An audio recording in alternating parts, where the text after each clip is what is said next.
విద్యార్థుల సమస్యలను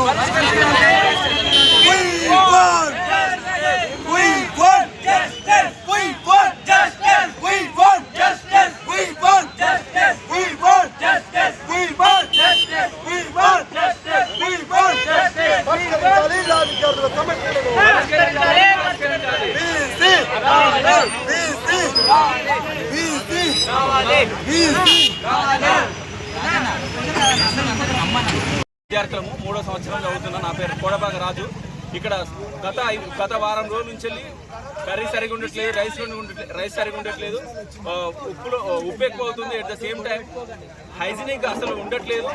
వర్కర్స్ ఎప్పుడు టైంకి రావట్లేదు. కొంతమంది తాగి మరీ వంట చేసి చాలా అభాగ్య పాలు చేస్తూ అసలు సిసలైన భోజనం పెట్టకుండా నాసి రకమైనటువంటి బియ్యాన్ని వాడుతూ ఎంత మాత్రం కొంచెం కూడా మా మీద దయ జాలి లేకుండా అసలు ఎట్లా నడుపుతున్నారో మీకు అర్థం కావట్లేదు. మేము ఎన్నిసార్లు ప్రిన్సిపల్ గారికి, మా డీసీ గారికి మేము ఇన్ఫర్మేషన్ ఇచ్చినప్పటికీ, మేము పిటిషన్స్ ఇచ్చినప్పటికీ కూడా వాళ్ళు ఏమాత్రం పట్టించుకోవడం లేదు. ఇవాళ మధ్యాహ్నం వర్కర్స్ వాళ్ళు రావడం లేదు.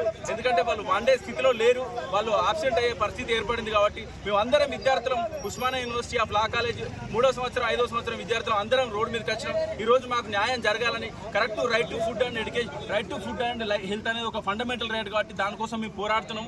దయచేసి ప్రతి ఒక్కరు మాకు సహకరించాలని, మా సమస్యలు మీ వెంటనే వీసీ గారికి, vice chancellor of Osmania university, అదేవిధంగా Osmania university law college principal గారికి మేము మన్నవిస్తున్నాం. దయచేసి మా ప్రాబ్లం సాల్వ్ చేయండి. సమస్యలు ఏవైతే హాస్టల్లో ఉన్నాయో, మెస్సులో ఉన్నాయో వాటన్నిటి నుంచి వెళ్ళి నాసి రకమైనటువంటి బియ్యాన్ని కానీ, నాసి రకమైనటువంటి వంటలు కానీ, కూరగాయలు కానీ వాటన్నిటిని తీసివేసి చక్కటి భోజనాలు అందించాల్సిన బాధ్యత వాళ్ళకు ఉందని మేము 100% నమ్ముతున్నాం. ఇది జరుగుతుందని భావిస్తున్నాం.